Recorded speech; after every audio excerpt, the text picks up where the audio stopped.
Prevnar20.com or talk to your doctor or pharmacist. I'm on Prevnar20.com. You hear me? Scheduling my... Yep, loud and clear. Yeah. Happy 50th. Someone had a birthday. Yep, 50. I'm going to skip out of this commercial and we're going to move forward, okay? Wisdom. Sweet. Great segue. We have a health reminder from the CDC. The game is ended, and now Potting you up. begin. It's Game Day Uncensored, post-game edition. Real talk, real reaction, real opinions for real Miami football fans on FM 104.3 WQAM, Miami sports leader. Welcome into the Game Day Uncensored post-game edition. I am Alex Donno, and anytime I think, wow, it's been a really long summer. Now, I know we did have a preseason game last week, which was almost as bad as this one. But, you get so excited for football to come back, right? Or at least something that resembles football. And then you watch what we were just watching for the past 3 hours at Hard Rock Stadium. And, it almost makes you wish the offseason was a little bit longer. So it's a preseason game, so, final score, win or loss, that's not the thing in preseason, but you like to be competitive. You like to win, even if it doesn't count. You'd like to score at least one touchdown, if not multiple touchdowns. What we saw today, it's a reflection of just how bad this Dolphins roster is. There's no way to sugarcoat it. Like, this team is probably going to be really bad this year. And I say that understanding that, your starters didn't play today. And I know most of the Giants starters didn't either, but you saw they have experienced backups. Like Jameis Winston out there, compared to what the Miami Dolphins had on the field, it looked like 2013 Jameis Winston was how good he looked and how competent he looked on that field today for the G-men. Miami Dolphins, you didn't have Malik Willis out there. Quinn Ewers, not like he was doing well before he got injured, but with that injury he suffered last week, he is not in action, and it kind of makes you wonder what his future on this roster could look like. So you had Cam Miller starting at quarterback, and, 6 for 11, 60 yards, no touchdowns, no interceptions. There's that. And then they trot Mark Gronowski out on the field late at QB, 2 for 5, 1 yard, and he fumbled. He didn't lose the fumble, though. He was able to fall on his own fumble, so there is that. And the Dolphins, by the way, had a couple of players leave the game injured, hoping to find out more on the severity of that. Let's see. So, we'll be hopefully getting some updates on those, because you never want to see players go down. There was a quote that Kim Bokamper had. Hey, you see what happens when the Dolphins put you to sleep for 3 hours? You start getting names wrong. But Bo said during the third quarter on the TV broadcast, quote, "This team is going to struggle throughout the course of this year. By the end of the season, there's going to be a lot of these guys that aren't going to be back. By the way, by the end of the week, there could be a lot of these guys who won't be back. But the guys who do stay here will be indoctrinated, will play the way Jeff Hafley wants, will be disciplined, and play tough football." Now, I want to make something very clear. Despite how bad today was, 26-3 Giants, Dolphins got completely outgained, outmanned, outscored, out everything. Wasn't much better overall. At least you got a nice first drive from Malik Willis and company, but it wasn't much better overall last week against the Commanders. I am of two minds on what's going on with the Dolphins right now, because two things can be true at once. In the short term, this team is going to be really, really bad for a number of good reasons. Number one, all of that dead cap money. Thanks, Tua, for going and getting yourself cut, which was the right move. Thanks, Tyreek Hill, for the injury. Jalen Waddle gets traded. The Dolphins strategically moved on from a lot of their best players who happen to be a lot of their highest paid players. And the Tua removal specifically created a lot of dead cap money. So your spending is limited to begin with. You've got a completely new project and a completely new build going on, and you're in the first stage of that build. The very first stage of that is demolition. I guess we're in stage 2 right now, and to actually rebuild this thing from the foundations up, it's going to take time, especially when you have that much dead cap. I am completely willing to give John Eric Sullivan and Jeff Hafley the benefit of the doubt, right? And the grace that I'm going to give them does not change based on what I saw last week and based on what I saw this week. If anything, we're just learning how bad this roster is right now.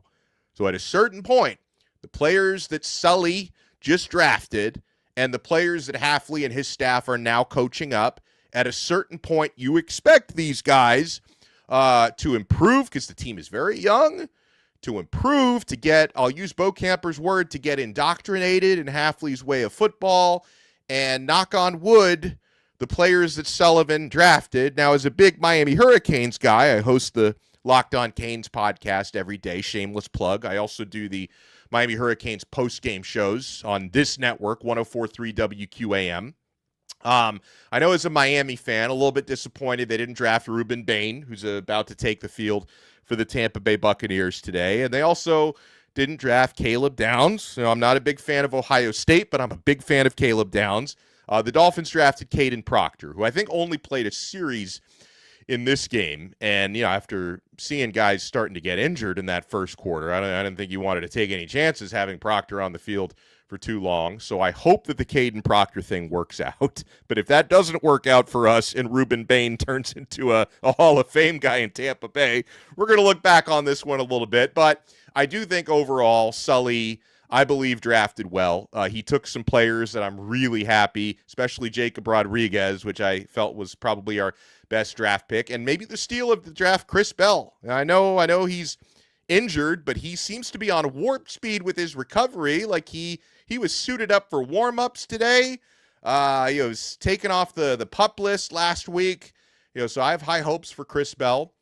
So I can compartmentalize this thing, understanding that for valid reasons, this team is going to be really bad in the short term. And hopefully the light at the end of the tunnel will be a really high pick in the 2027 NFL draft, right? But I'm willing to give, Hafley and Sullivan enough grace to say, I just hope we're building this thing in the right direction. Because unfortunately, the last time the Dolphins kind of tried a full rebuild when Brian Flores was hired, but you had, the carryover of Chris Greer. So it wasn't really a full rebuild. It was a roster rebuild, but not an organizational rebuild. And then, the last couple of years of Mike McDaniel started to get really, really rough. And just based on, seeing the way Jeff Hafley addresses the media, seeing the way he talks about his roster, I'm actually refreshed. Like, from the point of view of somebody who is covering this team and watching this team intently, I prefer Hafley's approach over Mike McDaniel's word salad. So there is also that. And I feel like Hafley is probably a guy who's going to command a little bit more respect from his players. But as of right now, the fruits of his labor through training camp into the second game of the preseason, we have surpassed the halfway point of preseason, because the halfway point was halftime of this game today. So the preseason is winding down.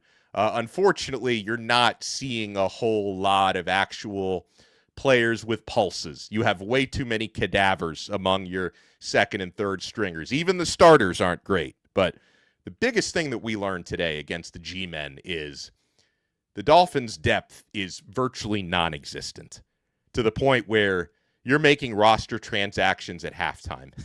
Did you guys see this?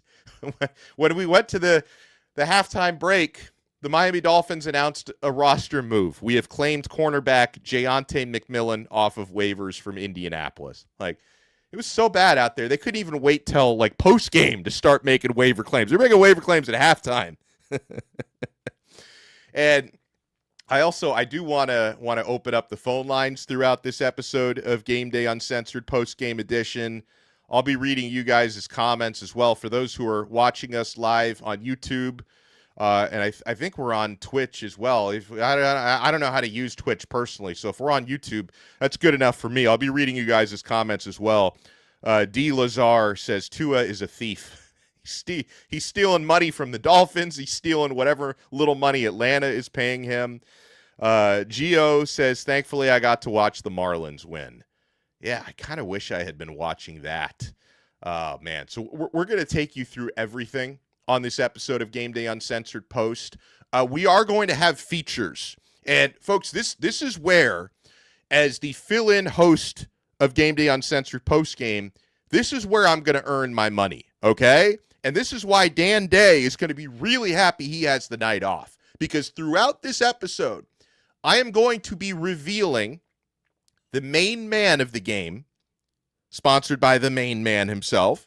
I'm going to give you the drive of the game. In a game where the Dolphins scored 3 points, I have to find a drive of the game, which will be an exercise in creativity. I've got to crown a player of the game, brought to you by JM Lexus, and we're going to crown a key offensive player of the game, brought to you by Edmore Sawgrass. So we're going to have all of that, including all the stats, and we're going to have all the looks around other preseason games. Because something that has fascinated me these last few years, since they expanded the regular season to 17, they shortened the preseason, seeing how different coaches around the league will kind of use it a different way. Because it always used to be, like back in the day, you had 4 preseason games. The third one was the dress rehearsal. You know, the first 2 preseason games were kind of, you sort of pick how long you want to play your starters. But it's been complete chaos since we've gotten down to 3 preseason games. And I'm fine with that, by the way, because less preseason, more regular season. I will never complain about that. But, you know, certain coaches will actually play some guys in the second preseason game. Other coaches will not. And I also want to add, the way that Hafley approached this one, where he didn't play starters, it is completely understandable, right? Because what you need to do in situations like this, you have to evaluate the players who are on the fringe, right? When your roster is not very good, and you know it's not very good, you have an idea who your starting 11 is going to be on offense, defense, but you've got to figure out who fills up the rest of that roster. So I think it's extra important for a Dolphins team with this many new pieces and this many young pieces to give the guys who are on the fringe an opportunity to get out there and compete. So Hafley's approach to this one, it's understandable. The results, sickening, because Miami's backups are dreadful. So it makes you wonder, how many roster moves are there going to be? Could there be? Should there be? We had one at halftime. How many more roster moves are there going to be between now and the regular season opener against the Raiders? That's the big question, because this team needs an even further revamp to the revamp that's already in progress. Happy Evelyn writes, geez, are they terrible? You know what the Dolphins have done today? They are testing the ruination of my love for preseason football. Because normally, I don't mind the preseason, because I kind of like watching, hey, this guy is trying to make a roster. Like, this guy was a 7th-round pick. This guy was an undrafted free agent. Look at the opportunity that they have to go out there and earn a spot. You know, when it actually goes well for some of these young players, that's a fun thing to experience when you're a football nerd. But when you're a football nerd and you watch a 26-3 and your team is the one that put up 3 points, and we'll talk about how few yards and how few time of possession minutes the Dolphins had. We got a lot to get to on this episode of Game Day Uncensored Post Game, and I'm really sorry for Chico that he has to endure this chatter with me, because he's a suffering Dolphin fan. But we're going to get you through. It's all right. It's a pleasure to listen to you all day.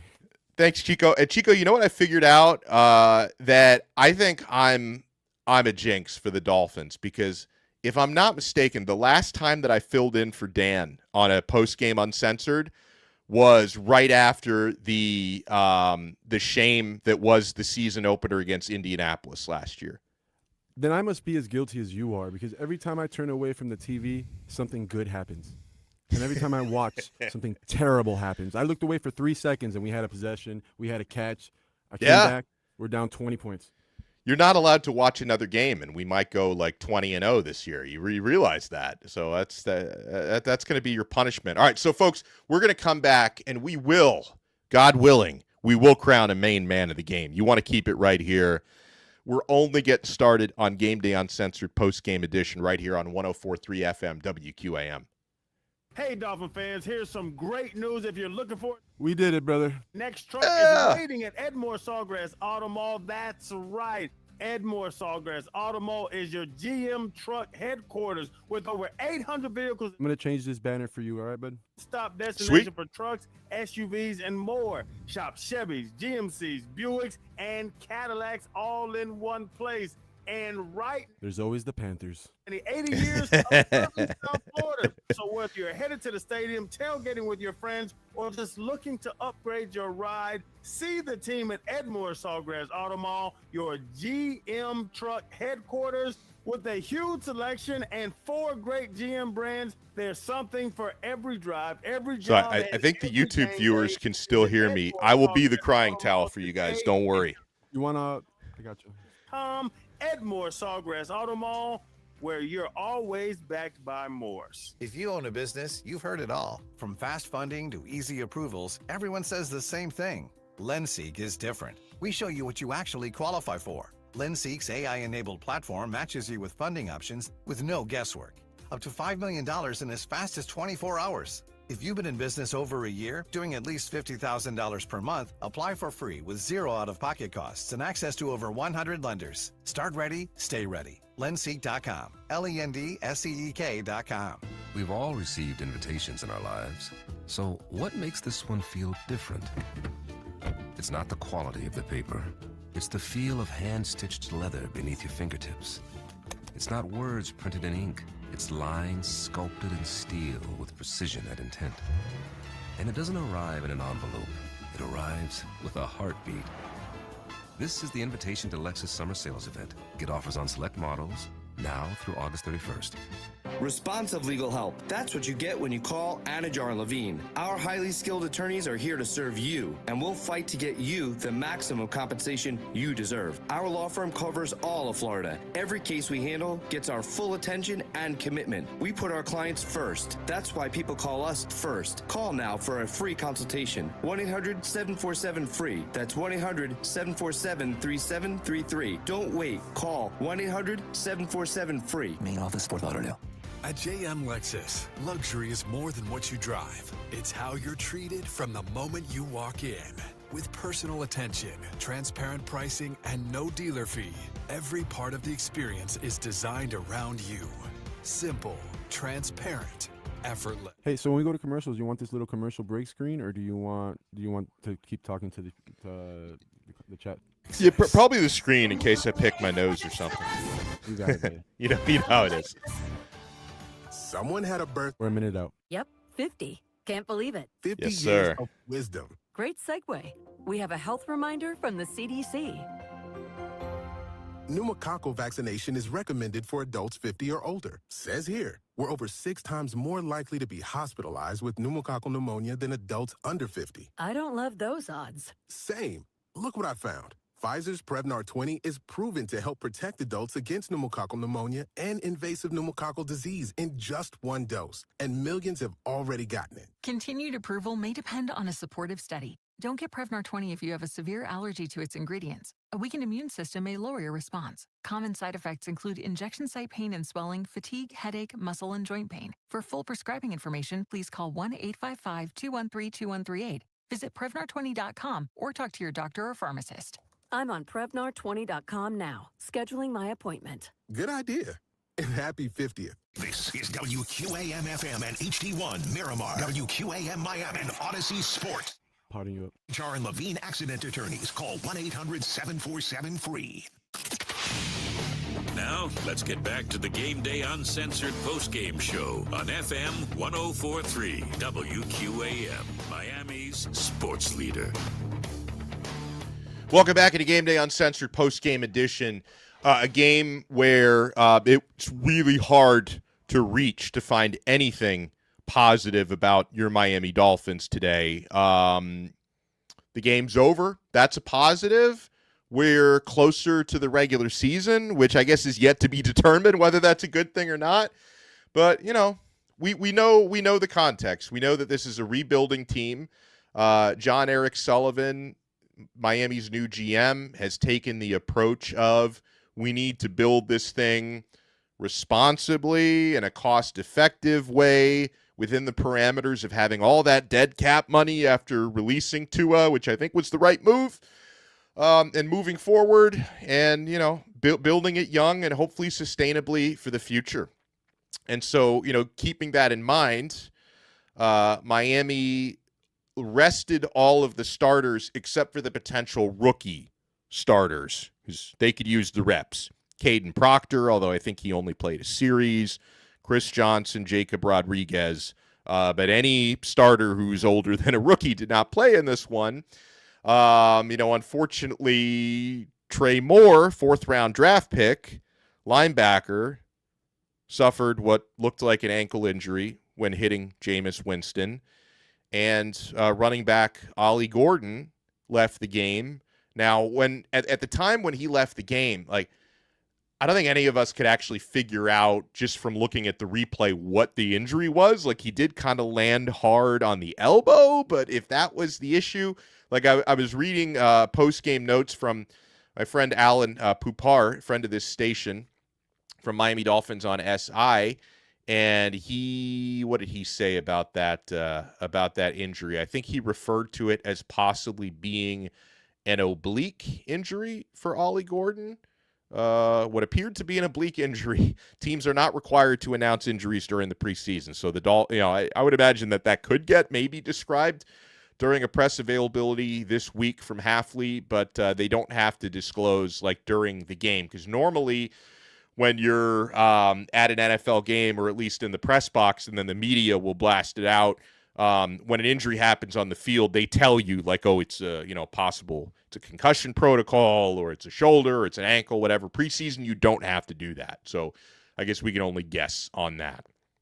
So, certainly you don't want anything serious to be going on with Trey Moore or with Ollie Gordon. Your number one objective, especially in a preseason game or a joint practice, is to just get out of it injury-free. And, the Dolphins, the joint practices they had with the Giants this week, as was well documented, got heated. You had some fights, you had some scrums. Austin Jackson was ejected from one of the practices. So, I guess it was a little fiery between the Dolphins and Giants. But then when it came to the actual preseason game today, the Giants won convincingly, 26-3, the final score. And that leads us to our main man of the game, sponsored by the main man. Florida business owners, are you ready to sell? Don't wait. Call the main man today. Flip your biz and cash out big. 1-800-THE-MAIN-MAN or themainman.com. Now, I cannot in good conscience, after what I saw on this field today, give the main man to a Miami Dolphin. So I am going to give it begrudgingly to Jameis Winston, who started this game at quarterback for the New York Giants. And I give Jameis a lot of credit because a month ago, we were watching this guy doing TV interviews for the World Cup. He was like a Fox World Cup ambassador. He was actually doing really good work on TV. And Jameis is still floating around the NFL. The Giants had the luxury of actually having some experienced quarterbacks, whereas the Dolphins rolled out Cam Miller, who I guess wasn't terrible. Mark Gronowski was terrible in the limited action he got today. But Jameis Winston was anything but terrible. 15 for 21, 150 yards on the day. Winston also had one carry for 11 yards, scored a rushing touchdown in this game. So it's pretty impressive for a guy who's getting up there in years and has been bouncing around the league. For Jameis Winston, it seems like every time he gets opportunities to play for whatever NFL team he's on, he tends to make the most of those opportunities. So I will give Jameis Winston credit to be the main man of the game. And we will give some credit to some Miami Dolphins today because we have other features to give out. So I'm not going to go like a straight-up New York Giants for everything. Quarterbacking-wise for the Dolphins today, an opportunity for Cam Miller to start. He had a cup of coffee with the Las Vegas Raiders. Miller, he's out of North Dakota State from a couple of years ago.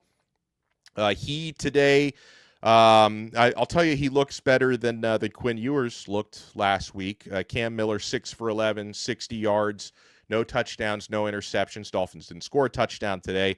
Mark Gronowski came in relief late and lost a fumble. Oh, I didn't lose it. He did recover it, but he bobbled a snap for a fumble, went 2 for 5 for just 1 passing yard. And Cam Miller also had some rushing stats today. He was the Dolphins' leading rusher. How about that? 2 carries for 18 yards for Miller. Gronowski had 2 carries for 9 yards. Jalen Wright, who started the game at running back, was Miami's next leading rusher. 6 carries for 9 yards. Ollie Gordon, who we mentioned got banged up in this game, hope he's okay, being described as a possible oblique injury. 4 carries for 8 yards. Carlos Washington Jr., 3 carries for 5. And Tutu Atwell on an end around, which was not successful, 1 carry for 1 yard. Receiving for the Dolphins, I would say the best Miami Dolphins play of this game was the one where, Chico, you mentioned like you stepped out to go to the restroom or something, and that was the one explosive play the Dolphins put up. That was Cam Miller to Kevin Coleman. So you missed that one, right? That was the one good play of the game. I'm never watching again if that's the case. I mean, that might be the best thing for the team because you're clearly bad luck. So Coleman had 2 receptions for Miller for 32 yards. One of those was a 30-yarder. It was a great play, great catch, good throw. Taj Washington had 1 catch for 12 yards. Ollie Gordon, 1 catch out of the backfield for 10 yards. A.J. Henning, 1 catch for 6 yards. Seydou Traore, 1 catch for 3 yards. Will Kazmarek, 1 catch for 3 yards. Tutu Atwell, not a great statistical outing today. Was targeted twice, 0 catches for 0 yards. DJ Herman, 0 catches, 0 yards. Jeremiah Franklin, targeted once, no catches. Carlos Washington Jr., 1 catch for -5 yards. Oh, man. So this was the recipe for a 26-3 Miami Dolphins loss. We'll take a look at other preseason action happening around the NFL at this moment. It's been a pretty busy day for scores around the league. Now, of course, a lot of these teams are not using their starters today, so you take everything with a grain of salt. In progress, late first quarter, Eagles and Patriots are still scoreless. Andy Dalton, the leading passer for Philadelphia, 3 for 6 for 44 yards at this moment. Bears and Bengals, late first quarter, are tied at 3. Is that Josh Johnson starting for Cincinnati? 7 for 10, 55 yards. Chiefs and Buccaneers just underway in Tampa, still scoreless. Folks, I don't know about you guys, but I'm going to be on Ruben Bain watch for this entire game. Pretty sure Bain is playing today for Tampa Bay, so I'll certainly be watching his stats. The Chiefs do have the ball right now. Let me see if Bain has any sacks yet. No, Ruben Bain has not recorded a stat. We're only a minute and a half into this football game so far, but the Kansas City Chiefs do have the ball first, scoreless. 10 o'clock tonight on NFL Network. It's out in Arizona. Cowboys at Cardinals. I can't guarantee you I will stay up for the full thing, but I will watch the start of it. Final scores from earlier today. The Lions over the Commanders, 17-3. The Bills all over the Browns, 31-7. I was watching that on NFL Network today. Like, NFL Network, they know where their bread is buttered. Like, you hype up certain names and personalities. Like, NFL Network was covering this game like it was the Super Bowl because Shedeur Sanders started. Shedeur, the completion percentage was really good. 9 for 11, 74 yards, 1 touchdown, 1 interception. Deshaun Watson, who we think is going to end up being their starter, did get into that game, went 5 for 12 for 36 yards, no touchdowns, 1 interception. The quarterback situation in Cleveland is not great. Dylan Gabriel, 0 for 1, no yards, no touchdowns, no INTs, obviously. But NFL Network was covering that game like it was, bigger than the second preseason game because everybody wanted to watch Shedeur Sanders. That's where we're at on that one. The Falcons over the Colts, 34-6. The Ravens over the Vikings, 13-3. It is really weird seeing John Harbaugh now on the Giants sideline. Of course, he was at Hard Rock today with the G-Men and then, not seeing him coaching the Ravens anymore. He was there for so long. It's like kind of bizarre. The Rams shut out the Saints 34-0. Could have been worse. That game was a lot worse than this one. Finals from Thursday, Raiders 22-20 over the Houston Texans. Dolphins are going to be seeing the Raiders not too long from now. Fernando Mendoza in that one went 8 for 15, 86 yards, no touchdowns, 1 interception. So are they going to go with Kirk Cousins, or are they going to go with the Heisman Trophy rookie number 1 pick out of Indiana, who obviously he's a South Florida guy, so I love him for that. I don't love, that run that he made against my Hurricanes in January. It's one of the biggest plays of the season, Mendoza, but I certainly respect his talents. Oh, man. So, all right, folks, we have a lot more to talk about from this Miami Dolphins preseason loss.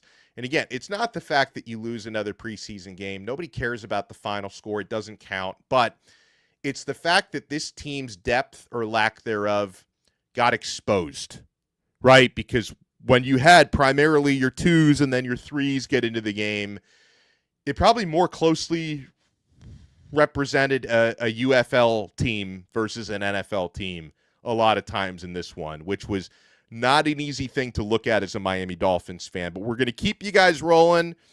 I'll be your crying towel today.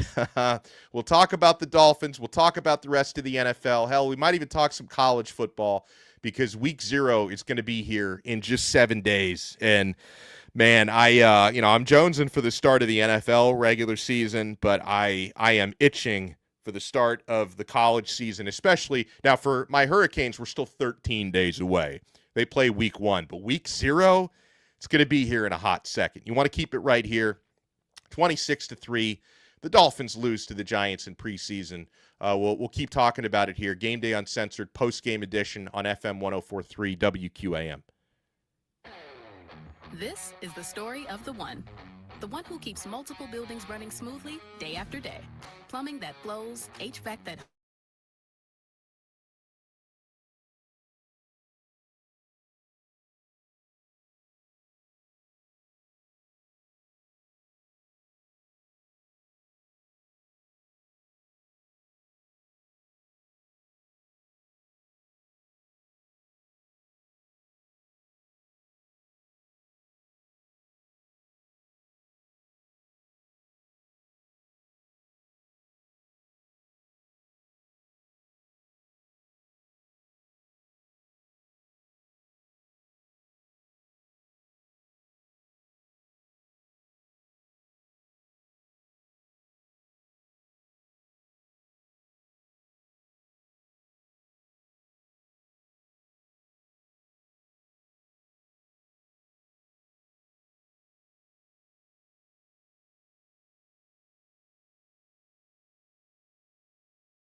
More of the Game Day Uncensored post-game show on FM 104.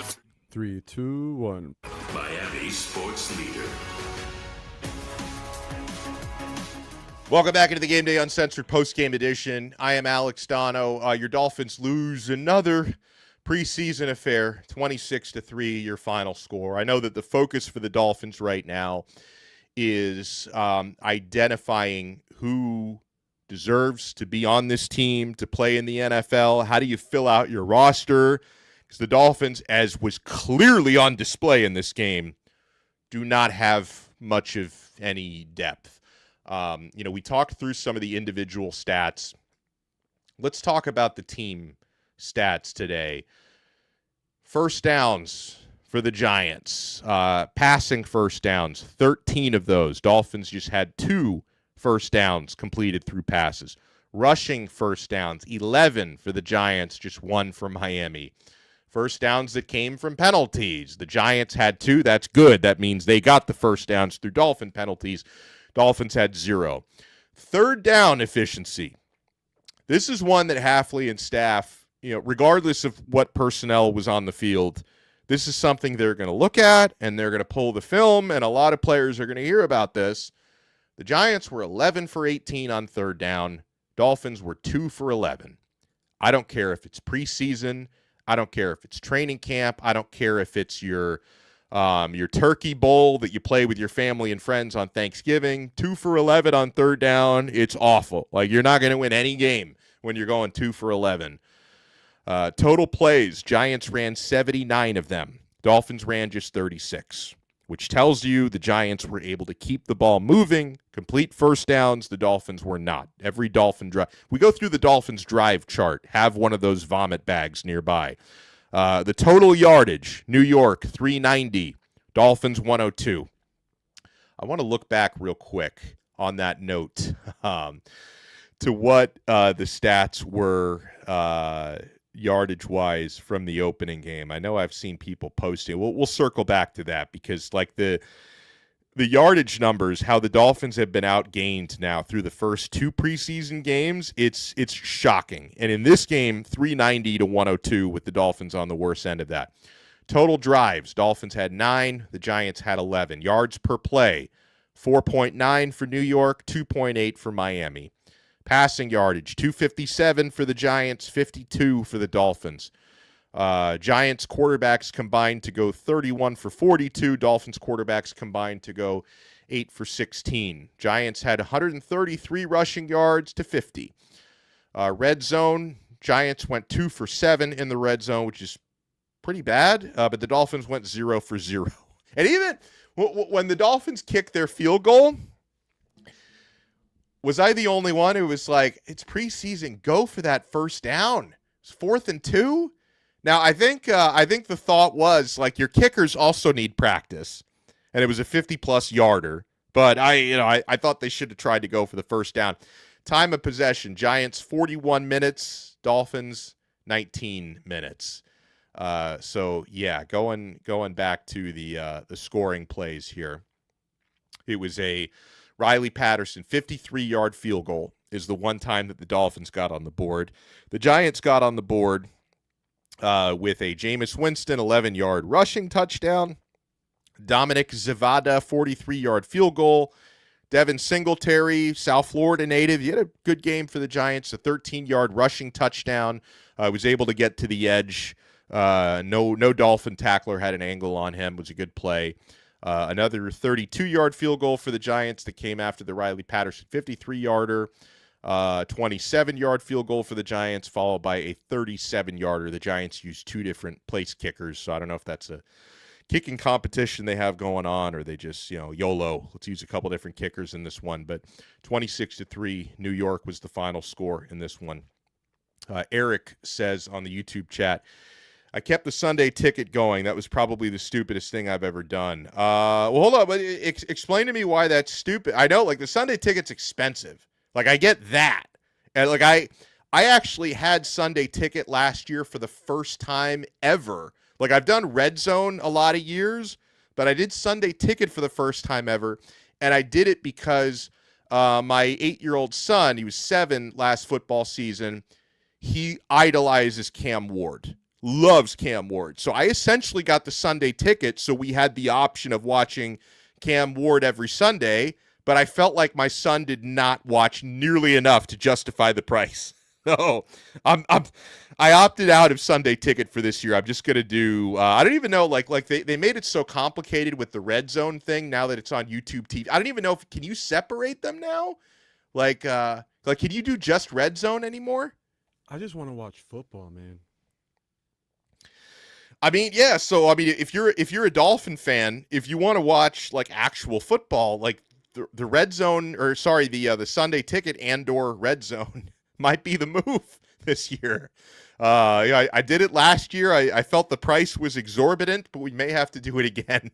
And you know what? I may have to do it again to watch a lot of Tampa Bay Buccaneers football, to watch a little CC Maui Noah on the New York Giants, and you have to be a real football junkie to get NFL Sunday Ticket to watch an offensive lineman.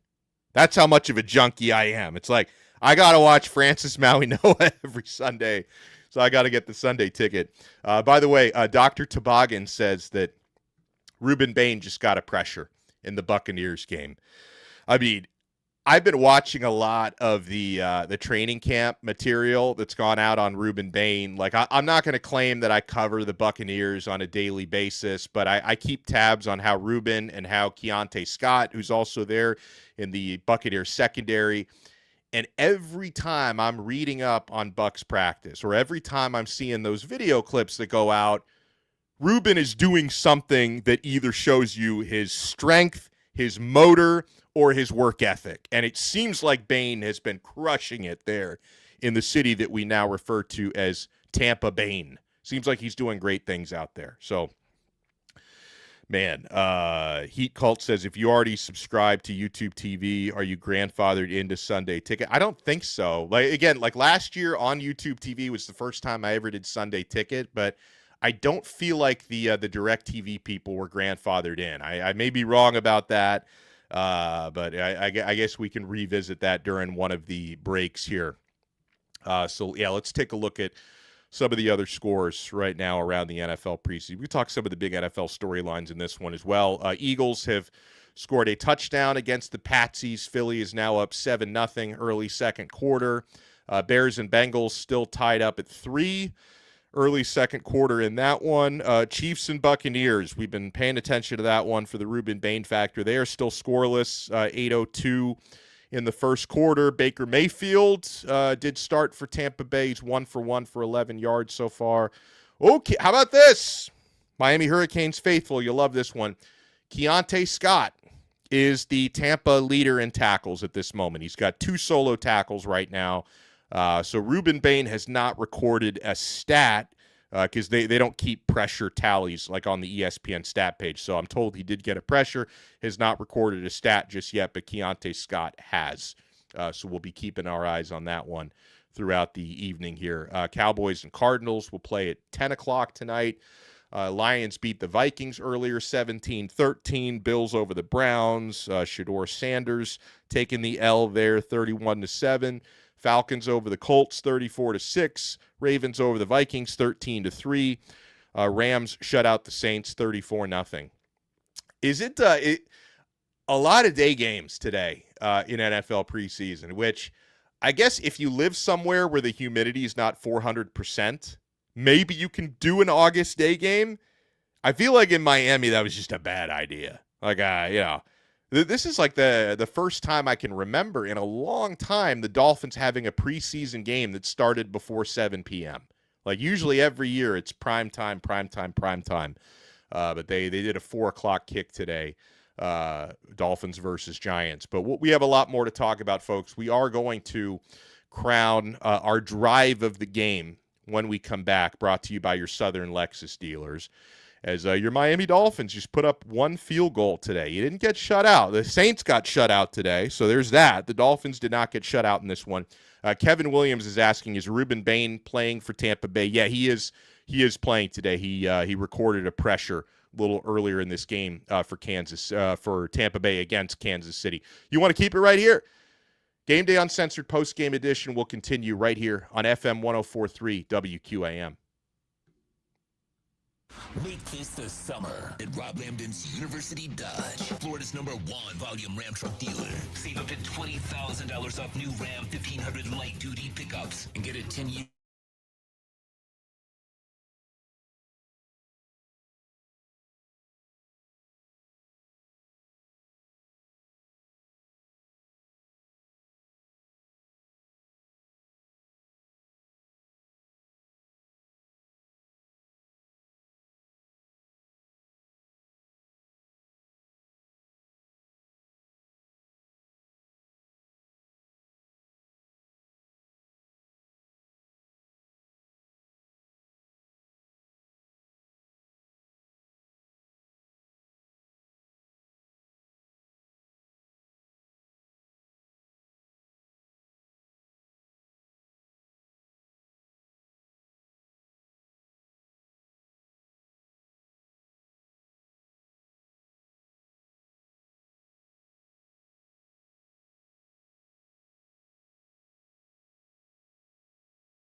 Welcome back in to Game Day Uncensored post-game edition right here on FM 104.3 WQAM. I am Alex Donno, taking you through everything we saw and everything we wish we saw from this Miami Dolphins loss. Dolphins fell to the New York Giants. 26-3 was your final score. I was just listening to Jeff Hafley, Miami Dolphins head coach, talking about the quarterback play. The body language, he didn't seem overly pleased. He mentioned there were probably some poor decisions made, but also noted there were some protection issues. There were some drop passes, which is fair because when you have a poor quarterback stat lines, it's usually not completely on the QB play, especially for, a team that, doesn't have most of their better offensive weapons on the field. Tutu Atwell obviously had a pretty disappointing outing today, catching 0 passes and getting one end-around rush attempt that was stuffed for just a 1-yard gain. Hafley kind of closed out the comment mentioning that he was going to have to look back at the film to give a further evaluation of the quarterback play today. So RVA Richie says, atrocious. So my follow-up question to you guys was going to be, did you see anything today that makes you want Cam Miller to be on this final roster? I don't think you could have anything to say in favor of Mark Gronowski making the final roster. Dolphins don't have a backup quarterback, because I don't think it's Quinn Ewers, whether he's healthy or not. I'm cautiously optimistic about what Malik Willis can accomplish. I think the Dolphins may have found, at the very least, a very good bridge quarterback before they figure out a more long-term solution, maybe through the draft if you get a really high draft pick. But yeah, I don't think I saw anything convincing enough from Cam Miller, and certainly not from Mark Gronowski, to think that they're the future, even as a third stringer on this team. Wait for You says, cut Cam Miller yesterday. Oof. A note from Omar Kelly that Dave Wanstead was in the post-game locker room. Now, Dave, he's a mentor of Jeff Hafley, so it makes sense that he's going to be around the team, former Dolphins head coach. I think Wanstead was probably pleased with the amount of punts that the Dolphins had in this game. That was his MO when he was the head coach here. But, Hafley worked for him in Pittsburgh. Goldie was talking about it on the TV broadcast today, that was Hafley's first opportunity to get into the coaching game. He was hanging around the team. Wanstead made him the coffee boy, and then he ended up working his way up through the staff. Bo Camper noted that, it's not too different from Eric Spo. Now, obviously, Spo has accomplished a lot more than Hafley has to this point, but, Spo was the video coordinator with the Miami Heat and worked his way up into a head coaching role, and is one of the most successful coaches, you could say, I think, in NBA history, certainly in the recent era, what Spo has done. I hope Hafley can also follow that career trajectory today. We mentioned, for those just joining us, the first half was so discouraging that the Miami Dolphins made a roster move at halftime. At halftime, the Dolphins claimed cornerback Jayonte McMillan off of waivers from the Indianapolis Colts. We'll see what other moves may come. The timing of that one was very curious. Somebody says in the comments, we still haven't seen enough of Malik Willis. That's fair. But Malik, obviously, the limited body of work that he had at his previous NFL stops, and kind of what we've seen from him so far in preseason and in training camp. At least Malik Willis is promising, and he's intriguing. He's mobile. He's got a strong arm. So I'm really, really a long way away from deciding whether or not he could be a possible franchise quarterback. I hesitate to even say that word. We're a really long way away from that. So for a lot of Dolphins fans, I think the worst case scenario could also be the best case scenario. You're basically financially tanking with all of the dead cap money. Thank you, Tua. And, the way that they're approaching this roster, there's a good chance the team is going to be really bad this year in the regular season. And you could be rewarded in the form of the number 1 overall draft pick. Now, as a college football junkie, I will say I cringe a little bit every time I see certain Miami Dolphin fans starting an Arch Manning hype thing. It's like, I mean, if you look the word nepotism up in the dictionary, there is a picture of Arch. Folks, I haven't seen it to this point. And whenever I see this Miami Dolphin fan Arch propaganda, I'm wondering if you guys watch any college football whatsoever. Like, he did get better as the regular season went on last year for Texas. So, like, maybe that curve still keeps going upwards. Arch is really athletic, but he's not accurate. And the timing has not been good. Like, Arch does not, based on what we've seen to this point, he does not represent a first-round draft pick, let alone a first overall draft pick, aside from the fact that he comes from the first family of football. Like, that's, if he was Arch Smith, not Arch Manning, you'd be talking about a guy who maybe could get drafted someday. And even, this is a new season for Arch. It'll be his second full season as a starter coming up. But I follow the training camp reports coming out of Texas, and he's supposedly been unconvincing even in camp so far. And he's got a lot of weapons. Like, they added Cam Coleman, the stud receiver from Auburn. They added him in the transfer portal. Like, Texas is loaded with talent. So if Arch doesn't, become a big time player, I don't know how if he doesn't become Peyton or Eli this year, I would have serious concerns given the amount of talent that he plays with there in Texas. So again, if you want to run some like Dante Moore propaganda or, and I'm trying not to be too much of a homer for my guy Darian Mensah with Miami, but I think he could have a better year than Arch, certainly. If you want to run some Trinidad Chambliss propaganda, although Trinidad's going to be a little older, I think. He's been in college for a long time. But, I could endure like Dante Moore, Darian Mensah, Trinidad Chambliss propaganda. I don't really want to see the Arch thing. Like, Arch still has a lot to show me out there on that field. All right, but folks, it is time for your drive of the game, brought to you by the Lexus Summer Sales Event. Your invitation to that Lexus Summer Sales Event. You can get offers on select models now through August 31st. So you're running out of time, but you still have 9 days. Learn more at Lexus.com. All right, folks, we're going to crown you a Miami Dolphins drive of the game because the Dolphins did put one score on the board.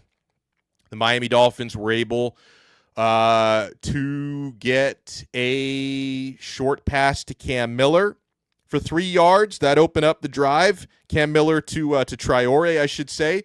Cam Miller scrambled for 1 yard. 17-yard run from Cam Miller. This was the Cam Miller drive. Ollie Gordon, before he got banged up later in the game, was able to pick up a yard. Jalen Wright went for 5 yards to the 36-yard line, to the 41-yard line of the Giants, I should say. Jalen Wright picked up another yard. It was fourth down and 3 when Riley Patterson kicked his 53-yard field goal to ensure the Dolphins would not be shut out in this game. And that is your drive of the game, sponsored by the invitation to Lexus Summer Sales Event. Get offers on select models now through August 31st, and you can learn more at Lexus.com. We should take calls, right, Chico? We can open up the phone lines a little bit later. We're also going to have some audio. So if you guys want to get in, and whether you want to complain, whether you want to explain to everybody why we should be patient with this team, because as I mentioned at the top of the show, I'm willing to give Jeff Hafley and John Eric Sullivan some grace, some time, and the benefit of the doubt, understanding that this is a complete financial overhaul, complete roster overhaul, complete franchise overhaul.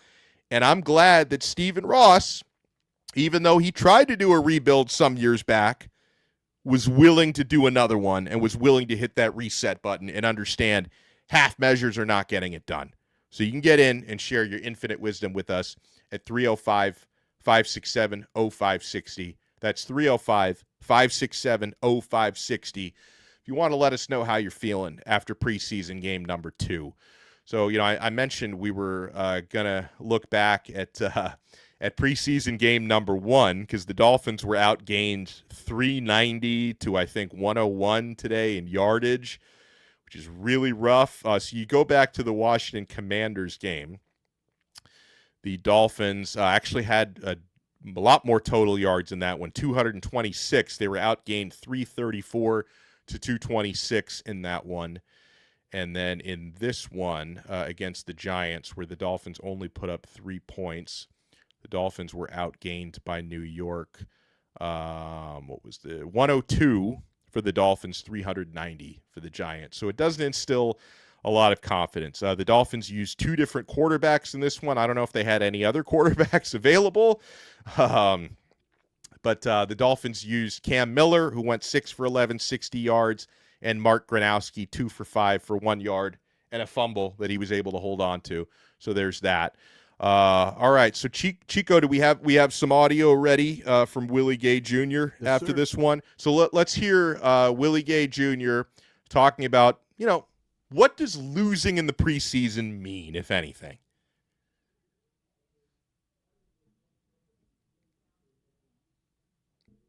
Oh, I guess it doesn't mean a whole lot.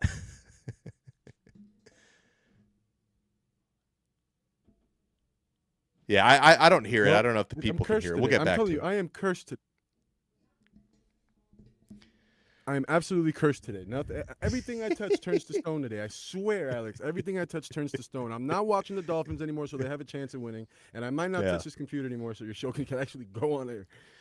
Chico, what would you be willing to give up? If you could guarantee a Miami Dolphins Super Bowl win, if you could never watch another game, would you give up ever watching Dolphins football again if that could guarantee a Super Bowl ring?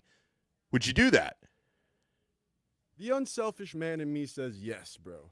Yeah. Absolutely. You know why? Because I am a tortured Dolphins fan, lifelong tortured Dolphins fan, and I've seen them lose time and time again. I'm a millennial. My generation has never seen a Dolphin great season. Do you get what I'm saying? So, yes, I would give it up in a heartbeat.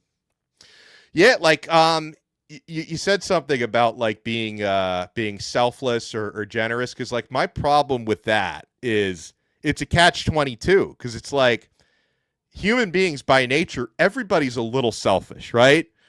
So it's if the Dolphins were to win a Super Bowl, only if I guaranteed I will never watch them again. It's if I can't watch them, do I really want them to win a Super Bowl if I can't watch it? Am I allowed to go to the parade? If I could go to the parade, maybe that makes it worth it. I can barely watch them now. It hurts to watch them. At least if I watch them one last time, my last memory of the Dolphins would be a ring. Yeah. But I'll tell you, man, I hope that Sullivan and Hafley can get us to that. Or even if it's not them, I hope somebody can get us there, whether it's Sullivan and Hafley or whoever takes over for them, if it doesn't work with them. Because, I'm a millennial as well. Born in 1984. So, I've got some good Dolphins memories.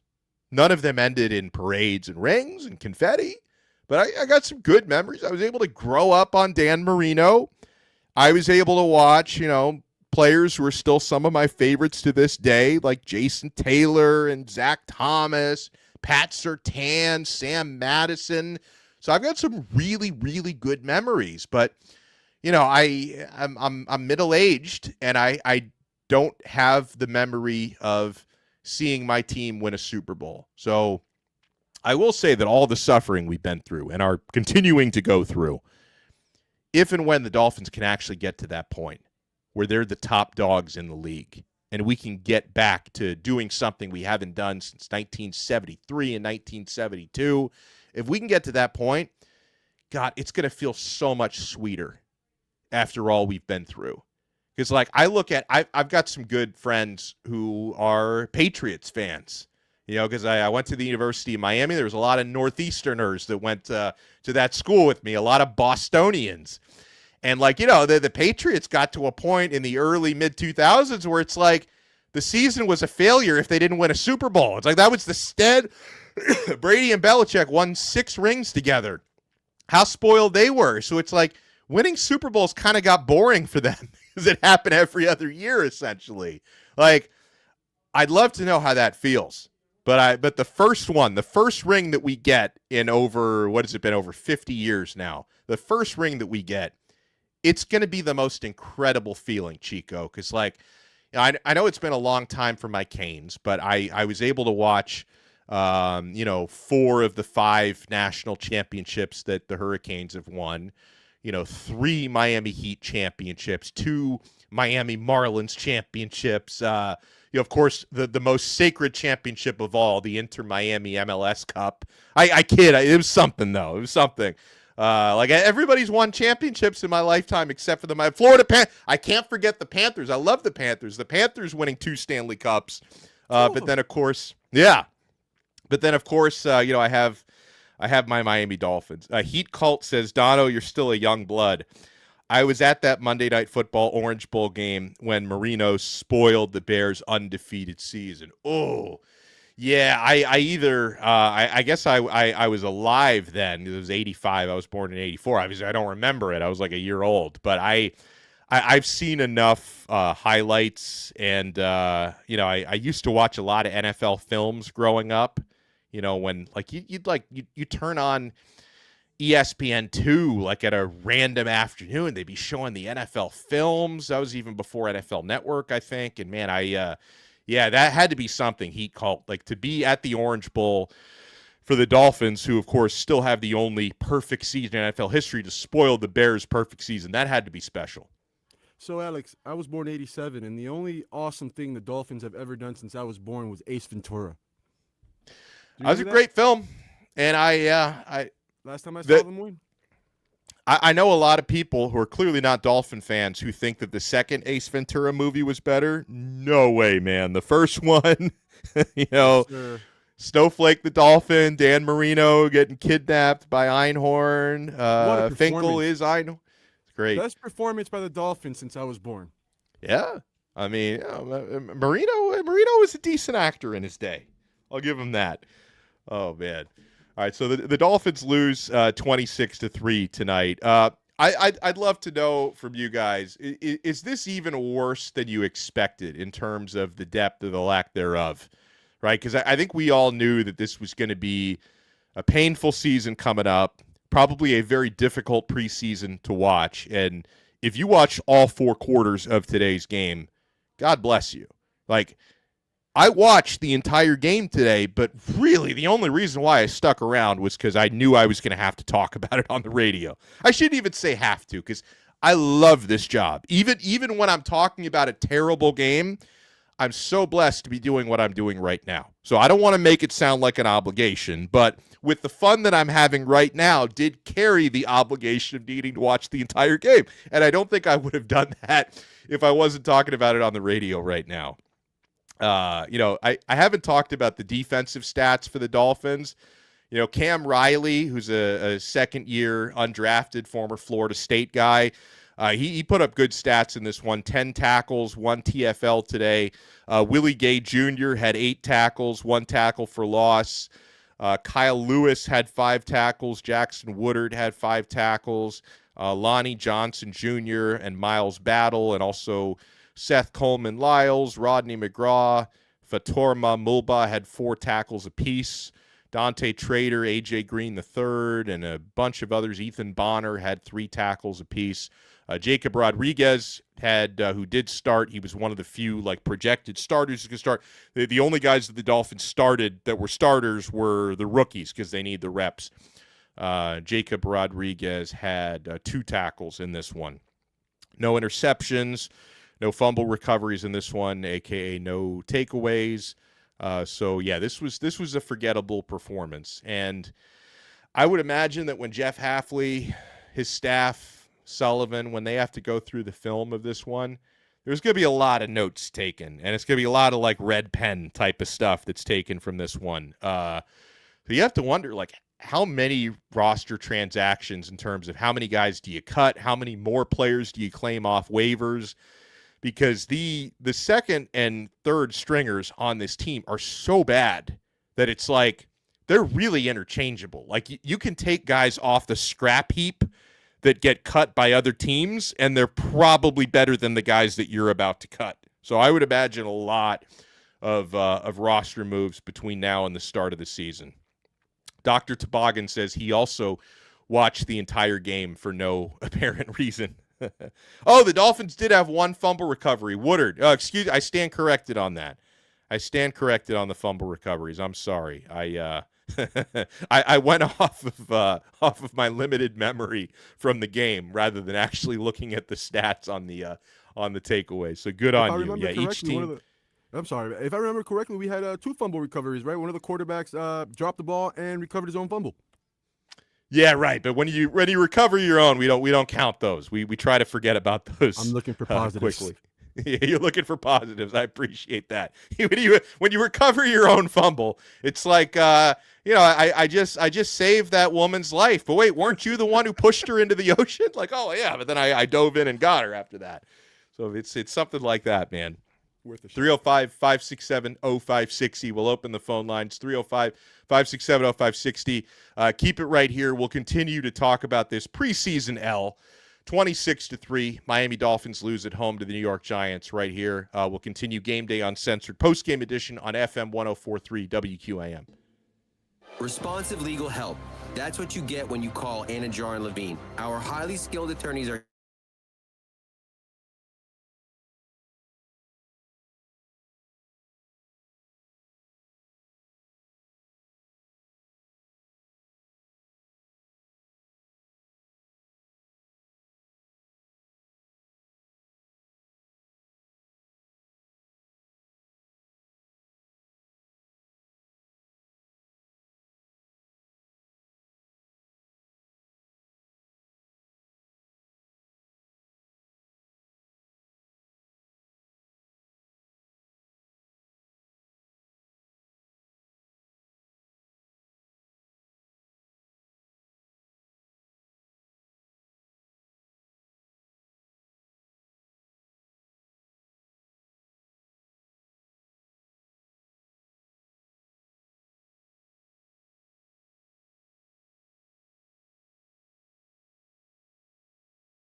restrictions apply. $50 every 7 days.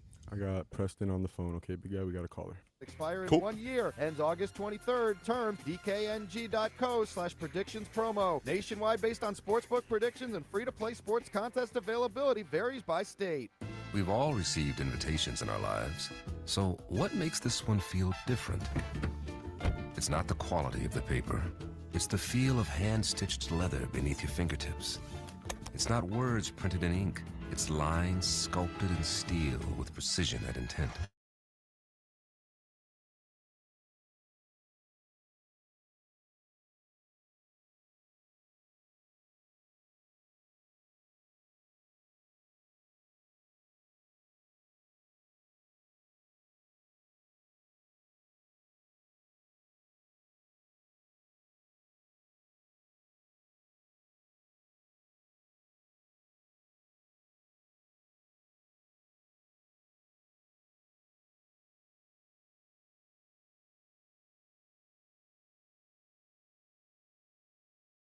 Skechers.com, or whatever high-performance sports shoes are sold. This is WQAM-FM and HD1 Miramar, WQAM Miami, and Odyssey Sports Station, powered by Anajar and Levine. Potting you up. Call 1-800-747-FREE. This hurricane season, keep it on FM 104.3 for hurricane coverage as we partner with CBS4 to bring you the latest storm information. Hurricane coverage on WQAM comes from the Paul Baines Roofing Hurricane Center, serving Broward, Dade, and Palm Beach. Whether it's a new roof, repair, or 24/7 emergency service. I'm Paul. Give me a call at 954-981-7663 or paulbainesroofing.com. 50-yard touchdown pass for New England to put them up on top 10-7 over Philadelphia. Kyle Williams is... The University of Miami Sports Medicine Institute's physicians deliver the precision of academic medicine to every pro, adult, and youth athlete. For your best recovery, go with pro-level expert care. Recover your game at uhealthsports.com. Text WQAM on the Kendall Toyota text. Ready, big dog? I'm going in right after this. 5670560. Kendall Toyota, #1 in the 305 by making you #1 with their best-selling Toyota cars, trucks, and all-new electric BZ vehicles. With 0% financing for... No joiner going in, okay? All new, all here, all at Kendall. Call 305-KENDALL and text WQAM at 305-567-0560.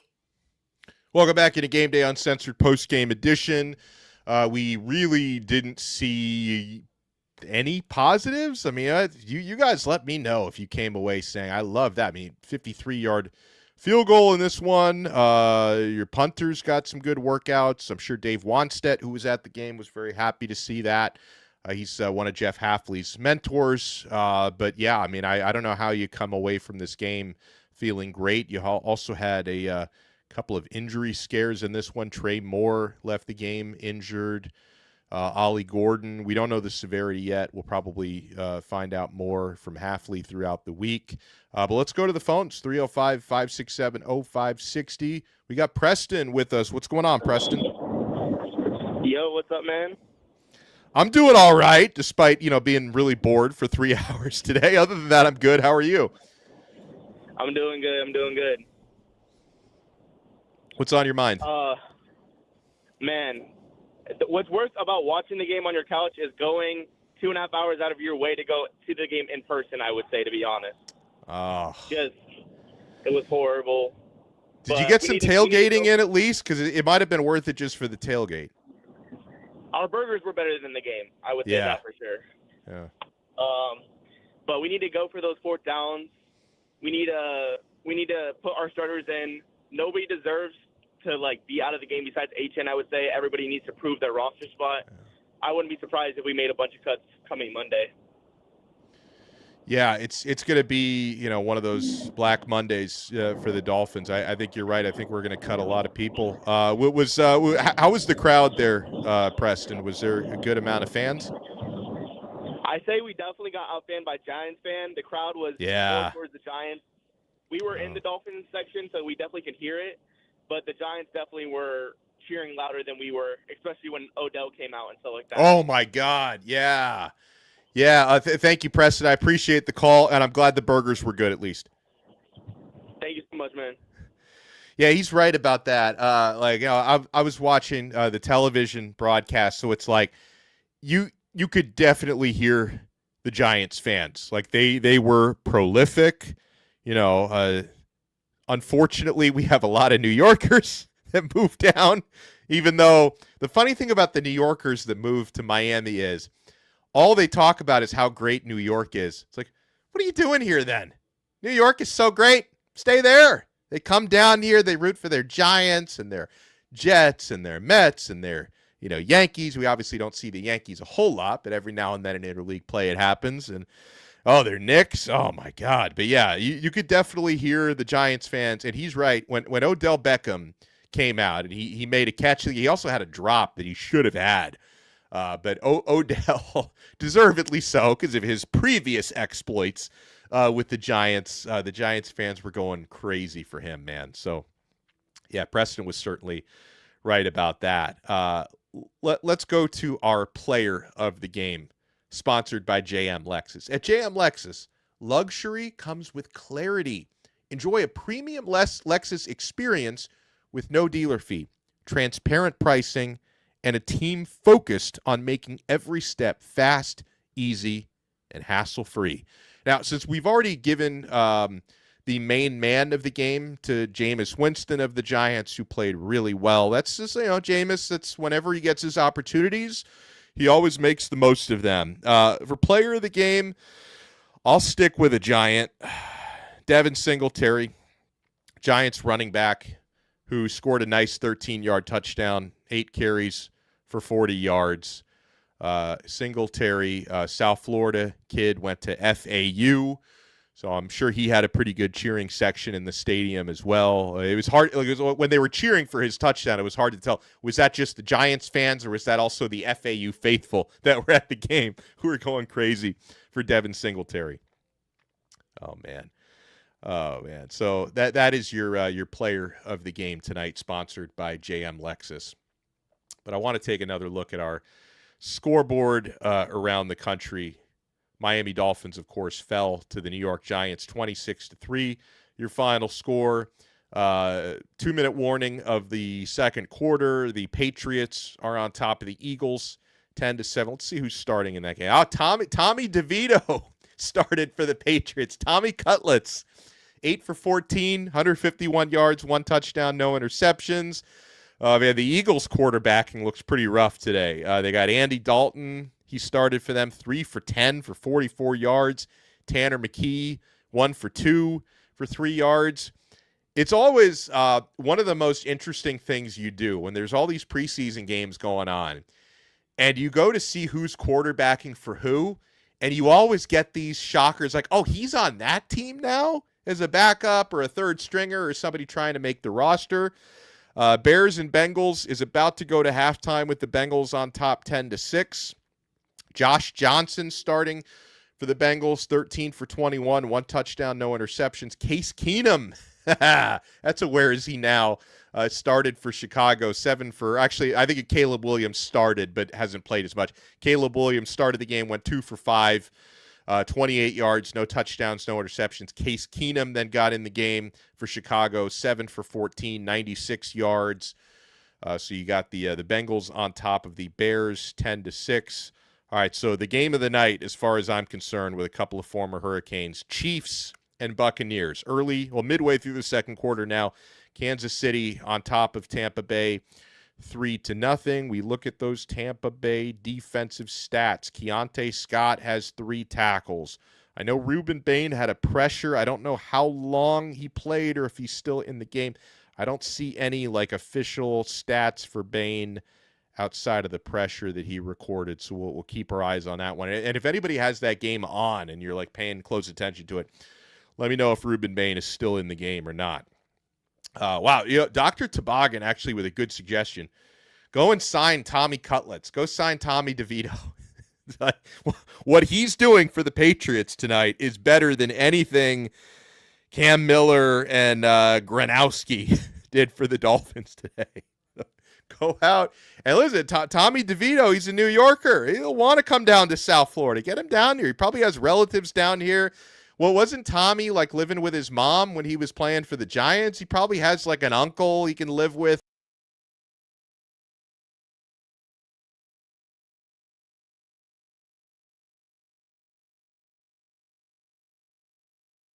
Seems like we lost Alex there real quick. There he is. We're back. All right, cool. Alex, what happened? It wasn't my fault this time. No, it was totally actually, you know whose fault it was? John Eric Sullivan heard me trying to suggest he signed certain quarterbacks, and the big Sully lobby. They just cut me off the air. Conspiracy.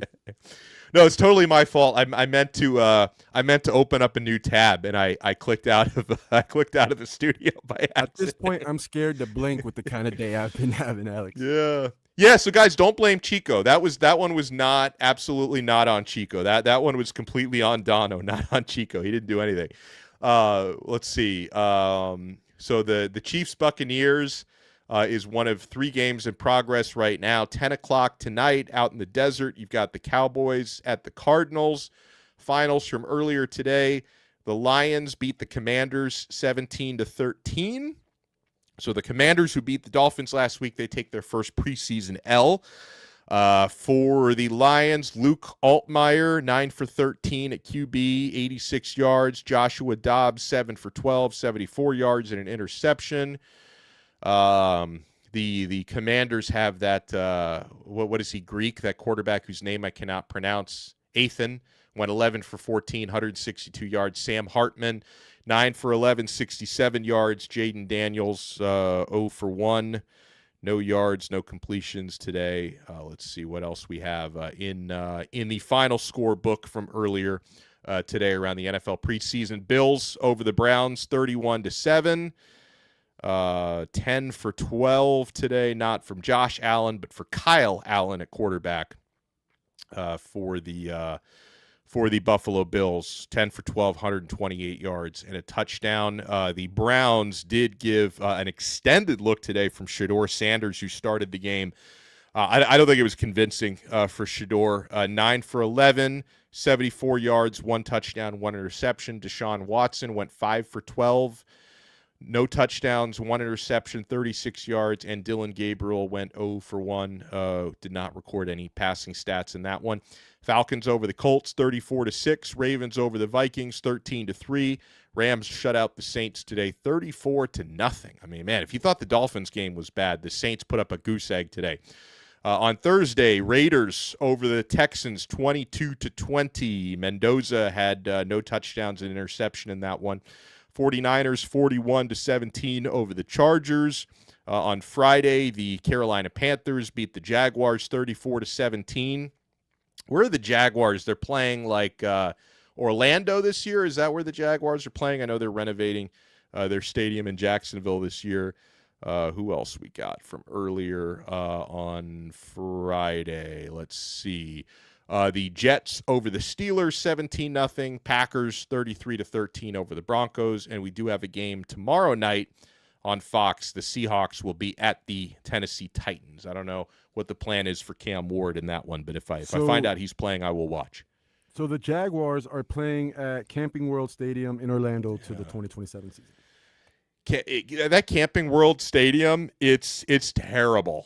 And I don't know how, like I can remember 10, 12 years ago, they did serious renovations and somehow they did, tens of millions of dollars in renovations and it wasn't any better after the reno. It was the same. I don't know what, I think they made the press box a little nicer, which was good for me because I went to the Pop-Tarts Bowl a couple years ago there. It's a great concert venue. I've been there for concerts. I've been there for festivals. People camp it. It's fantastic. I just can't see somebody playing football on that field. Yeah, it's funny you say that about the concert venue. My wife and I, it was probably 4 or 5 years ago, we saw Billy Joel at Camping World Stadium because I'm a fan of music of people that are 20 years older than me, and Billy Joel is one huge Billy Joel fan. It was like March. Camping World Stadium.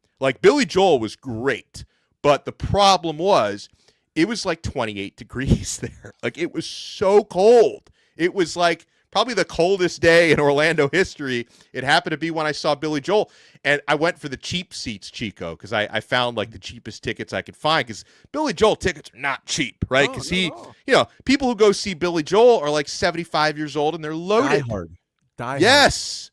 So I don't know how much I paid, but we were in almost the top row. It was very windy, metal bleachers. I did not plan my wardrobe for how cold it was going to be. So I was so happy to be watching Billy Joel live, but I was so cold. I was hoping, please God, let this be the last song. I want to get out of here. So it kind of wasn't the stadium's fault, I guess, but it kind of ruined my Billy Joel experience. Yeah, it was bitter. And I remember it was so cold when Billy Joel, when he got on the microphone for the, how he does the crowd, he works the crowd a little bit. The first thing he said when he worked the crowd was he said, "Good evening, Alaska." And everybody burst out laughing. It was so cold in Orlando. Yeah, and when it comes to that field, I was lucky enough to go to EDC Orlando. I got to work that. I saw over 100,000 people trample that grass. Oh my gosh! You think about how many people are there on a 3-day weekend for those kind of festivals, walking all over the field, walking all over the grass. How do you recover from that? Yeah, I don't know. For an NFL season. Yeah, I guess the coolest thing I ever saw at Camping World Stadium was when they sacrificed the Pop-Tarts after the Pop-Tarts Bowl. The one that he jumps, he gets pushed into the toaster, and then it comes out as an actual giant. It was awesome. That was really cool. All right, we'll talk more about this tough Miami Dolphins preseason loss. And again, actually, let me get is Jasmine still on hold? Yes, sir. We'll go to the phone lines. We'll talk about this Dolphins debacle with Jasmine. How are you? There she is. Hello? Hey, Jasmine, you're on. What's up, Alex and Chica? How are you guys doing today? Happy to have you here, bud. We've been better, but we're doing okay. The best We're part of my day is surviving. when you called. Yeah. I'm doing okay. I mean, Dolphins lose. It's not good, but it's just a Hey, but just for preseason clarity, game. is your name Jasmine or Jackson? Jackson. Jackson. All right, guys, it's Jackson. Sorry, I screwed that. So up. that was a little awkward then. So we're talking to a nice fella named Jackson, and we gave him a Disney princess name. Jackson, I'm so sorry. Sorry, bud. It's okay. It's okay. So it's hard to explain it, but each year, we have different coaches that coach the players, right? Well, basically half our team's rookies. Right. You can't explain it, and the others are played and it's their second year or something is they're veterans or something. So they're still kind of new to the system themselves. What right? the problem is, Zach Sealer, I mean, I love him really much. I feel like he's a good player, but he doesn't know how to each player, if you can explain it, any veteran player doesn't know, and coaches don't know how to coach the rookies. You've got to coach the rookies. Quarterback coaches, Jeff Hafley, you got to coach the players. You can't just send them out. But also look at the stats today, okay, for each Dolphins and Giants. We let Jameis Winston throw 150 against our defense. And also the problem is with our defense, we have no secondary. Yeah. And what little we have seems to be all injured right now, too. And I agree with the communication aspect that you're talking about there, Jackson. There probably needs to be better communication between the coaches and the younger players. Maybe there is a gap that they need to bridge there. Yeah, and they're all learning, right? I mean, these rookies are learning what it means to be in the NFL, and these coaches are working with them for the first time. So there's a learning curve for everybody, Jackson. Hey, Jackson, how old are you? I'm 12. You're coming from my job, bud. You're better at this than I am. Are you looking someday, Jackson, to get into sports talk? I know you're obviously super into the local teams.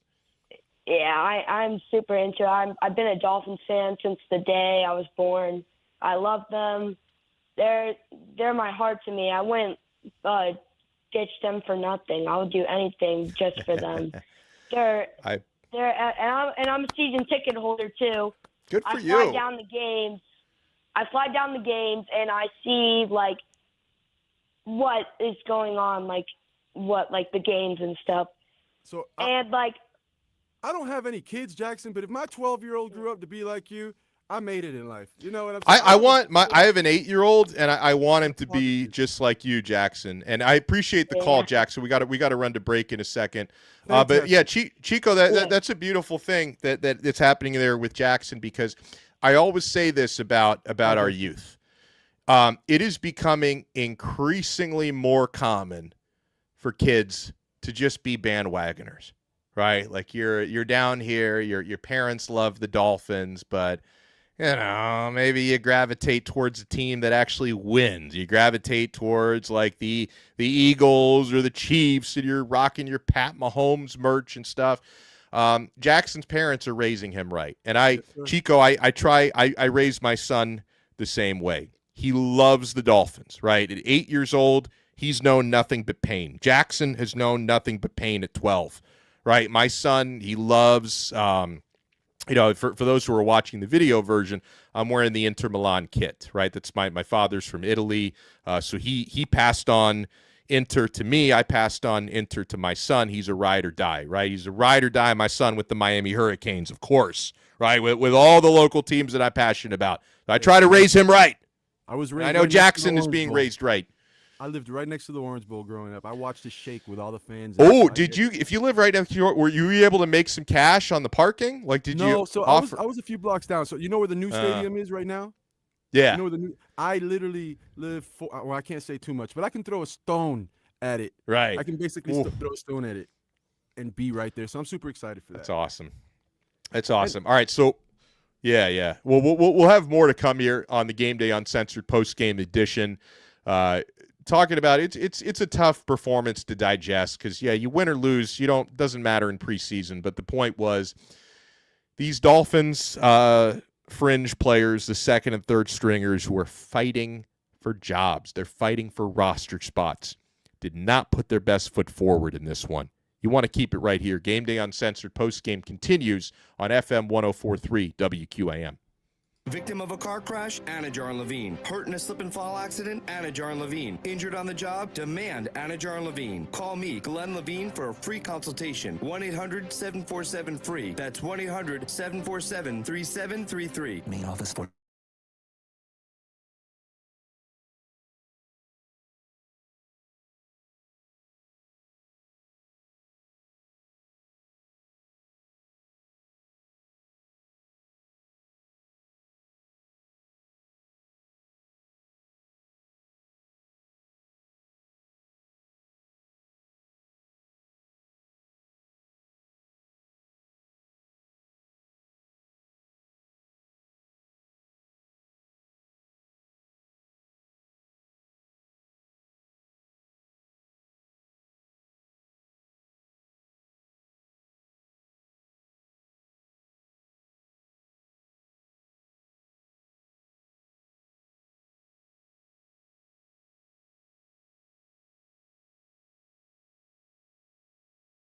America's best network, plus America's fastest 5G home internet for just $30 each.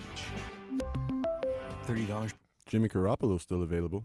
Minimum age 55. Pricing for internet rely on 2 lines. I think that ship has sailed in terms of productivity. Best mobile network and fastest 5G home internet based on analysis by Ookla. Tim Bowl. The 2H 2025. All rights reserved. Yeah, maybe. Now, let's get back to the Game Day Uncensored postgame show on FM 3, 2, 1. WQAM, Miami's sports leader.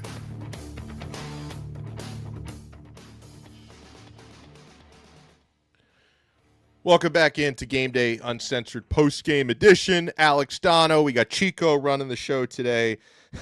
This is a good note. Big E, who's just an amazing Miami Dolphin fan. And I know he's gone through some health issues. I'm always thinking of and praying for Big E. But he writes this note on X. He says, "So I'll try not to overreact from tonight's preseason game. Some Giants fans at the stadium were celebrating like they won the Super Bowl. If anything, it's evident that the Miami Dolphins starters need to stay healthy during the regular season." You notice something before I continue what Big E wrote? Have you noticed, this is like one of those ball don't lie type of things. The teams that are the least deep are usually the ones that have the worst injury luck. And I guess I should knock on wood when I say that. But it seems like the teams who are the least prepared, to overcome injuries, are the ones that have the worst luck. It's almost like you tempt the football gods to test your depth, and they will do that. But Big E continues. You fail to prepare, you're prepared to fail. That's right. Very well. I think Confucius said that first. That was very good.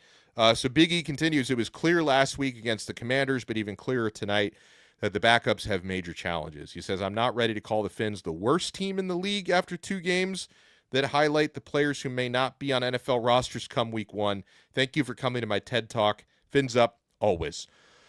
Well, let's go to, I don't know if Steve from Sunrise has a TED Talk. Even if he doesn't, that's okay. We just want to chat some Dolphins. But Steve from Sunrise, you're on WQAM. No, he's not. Steve seemed to have hung up. I think Steve actually performed better in that phone call than Rob Gronowski performed today for the Dolphins. Or Mark Gronowski. I performed very poorly even. I think we got Steve back. I think we got him back. Let me see. Let's see. Steve. Hey, Steve. Yeah, hung up on me. No, you hung up on Hey, us. Steve. Don't blame me, Steve. I got a job to keep. Okay. Can you still get on? Yes, sir. You're on. Yeah, you're on. Now. You're here, Steve. How are you? Okay, Donno. Sorry about that. Okay, it's my fault. It was not his mind. My man. All right. Don't blame Chico. It's my fault, if anything. So, Donno, a couple things, if I could do a second. I know it's only the second preseason game, but this literally could be me calling you at the end of last year, the way the game was and how it was. This could be a phone call at the end of last year of how terrible they looked. A couple of things. One, all I heard on the Joe Rose show every morning when the Dolphin experts, when he was interviewing the Dolphin experts, and even Joe Rose himself, was this camp, this coach, they run everything perfectly. They're really focusing on doing things perfect in the right way, and all this stuff, and how well and crisp they're running it. It looks like they never practiced. And the second thing is, if you're the new coach of the Miami Dolphins, and you're coming out this game, and I understand they had joint practices, but their starters should start at the beginning. You think you want to come out and make a statement for the new fans, and you want to come out there. I didn't see a coach that looked excited. I didn't see players. The most exciting person I saw on TV was the St. Thomas head coach. He was the most fired up of anybody I saw on the TV. Other than that, I saw no excitement. I saw no things. I saw him go to the special teams coordinator like 10 times because the special teams looked terrible. And I don't get a good feeling. I know it's only number 2, but I don't get a good feeling. One more thing, Donno, a couple of things. I never trust a coach who completely has to break down every little thing about how he goes and he gets advice from this person and talks to this person and has conversations and always checks in with this person and he does this and he breaks it down. I never trust that. And the way I thought they would do it was the way teams have done like in the past. You this first year, you go to get the first pick, so you get the quarterback of the first pick of the draft, and then you take it there. What are we doing here, Donno? So if we go, let's say, 4 or 5 wins, we're not going to get a high enough draft pick to get a quarterback. What if Malik Willis is a good quarterback, but he's not our next quarterback that's going to bring us to the next level? When are we ever going to get that quarterback? So I don't understand the game plan. And maybe you can explain what their game plan is as far as the quarterback situation for the future. Because as good as this guy, looked at the first drive last time, he's not going to be the guy that brings us to the Super Bowl. So what is the game plan? Do you know, my man? That's a great question. So on the one hand, I can understand based on the draft pick they had last year and the quarterback class not being so good in the 2026 draft. I can understand not trying to get your franchise quarterback, but that's only part 1. Part 2 that Steve brings up is, okay, so you're going to wait a little longer to draft your franchise. Like, for example, this coming year, which will be the 2027 draft, is projected to be much stronger at quarterback. Like, you're talking probably 5 or 6 like viable options to be. This is never an exact science, right? There have been plenty of busts over the years, but this looks like the type of draft we're going to have like a half dozen quarterbacks who could be potential franchise quarterbacks. So I can understand punting it or kicking the can down the road. But to Steve's point, if that's your plan, Malik Willis probably isn't good enough to be the franchise quarterback. I say probably because, again, you never know. But probably isn't going to be your franchise quarterback for the next 10, 15 years, but might be too good for you to get a draft pick high enough to get one of these surefire franchise guys. Because if there's 5 quarterbacks who could be franchise guys, they could go 1 to 5. That's how it works in the NFL. When you've got great quarterbacks, teams will be trading up to get them if the teams with all those draft picks don't have big-time quarterback needs. So you're right about the game. It almost feels like and listen, I can't speak for Jeff Hafley on this, and I can't speak for Sullivan on this, but it kind of feels like they understand that in the interest of self-preservation, if you go 0-17 or something like that, God forbid, then that may get you the number 1 draft pick, but it could also get you fired. So there's a certain amount of self-preservation that goes into that, if you get what I'm saying, Steve. And also, I think for Sullivan and for Hafley, coming from Green Bay, and they clearly really like Malik Willis, who they got to see in practice every single day last year. They probably saw an opportunity like, man, like we have our own franchise now. We think Malik Willis is pretty good. Like, we'd like to give him an opportunity. Like, I think that they were also going after their guy that they believe in. I think there's an element of that too. Hey, Donno, you're going to appreciate this real fast. This Billy Joel, because you brought up Billy Joel's story. You got 1 second. Yeah. So one of my close friends and his wife go to Billy Joel at Hard Rock a couple of years ago. And again, they're getting the upper level ticket like you did, the upper level thing. I don't know if you know this, but you know that Billy Joel now sell the first row of his tickets, because what they do is they come out afterwards as handlers and they find people that have higher level tickets and they move them down, because he wants true fans who appreciate it. And he says, "Oh, the truth." So they came out. He's outside Hard Rock, him and his wife. He's approached by this guy who says, "Hey, let me see your tickets." And he says, "I work for Billy Joel. Here's my thing." I can show him ID, and he goes, "Okay." He goes, "Here you go. Here's 2. He gave him front row tickets." And he says, "I can't believe this." I knew I liked Billy Joel. That should have been me. Now I actually really like him. And he goes, I'm really jealous that somebody else at that concert got, and I wasn't at the same concert your friend was at, but when I was at the one in Orlando, that should have been me. Like, Billy Joel could have saved me hypothermia. Steve, I was not prepared for those temperatures. In my notebook here, I have note to self: buy really bad tickets to Billy Joel seats and look really sad up top.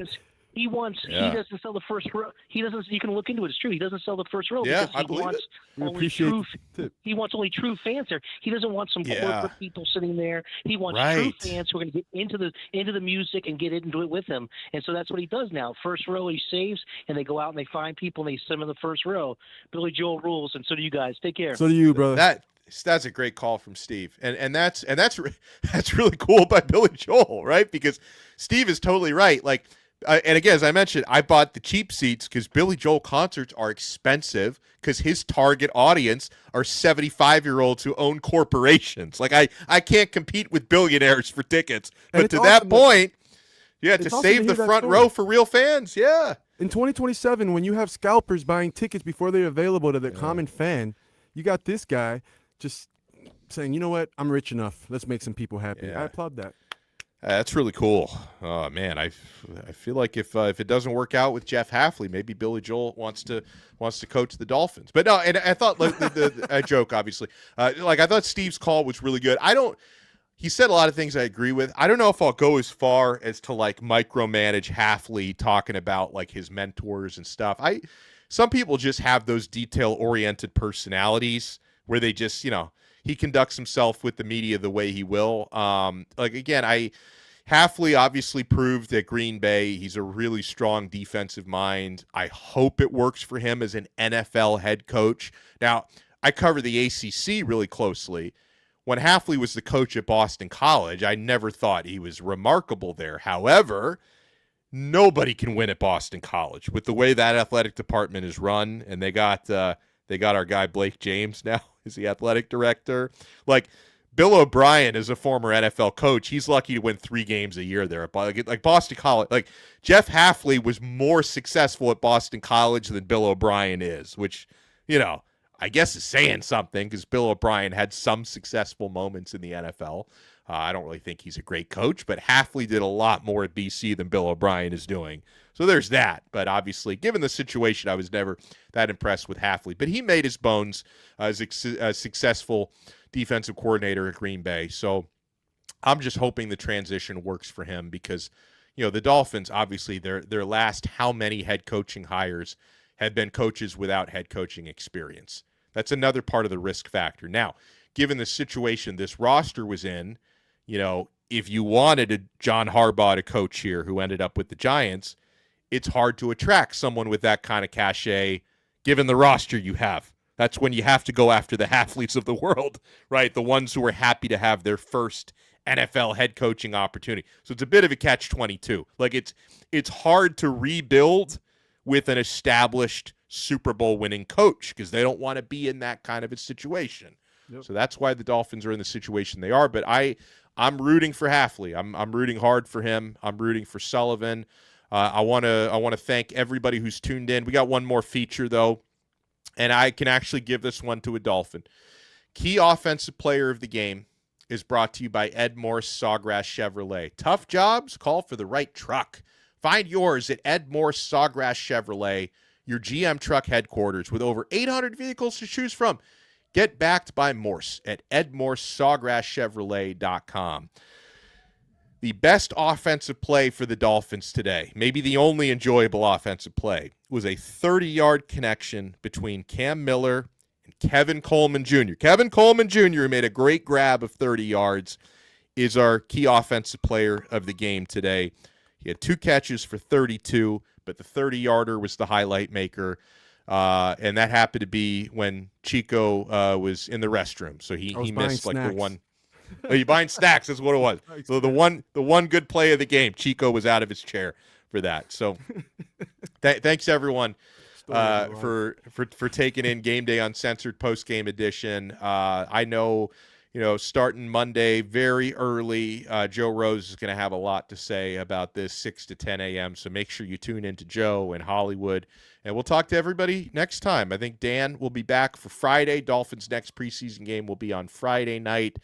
So we'll talk to you then on Game Day Uncensored post-game edition here on FM 104.3 WQAM. At Kendall Toyota, we believe buying a car should be easy, transparent, and hassle-free. At Kendall Toyota, you get our best. All right, brother. What you see Awesome is what stuff, you pay, man. Thank you. no Have a great surprises, night. No hidden fees. Thank you, brother. Models, Yep, Corolla, see ya. Camry, Tacoma, Tundra, and much more. Enjoy fast, easy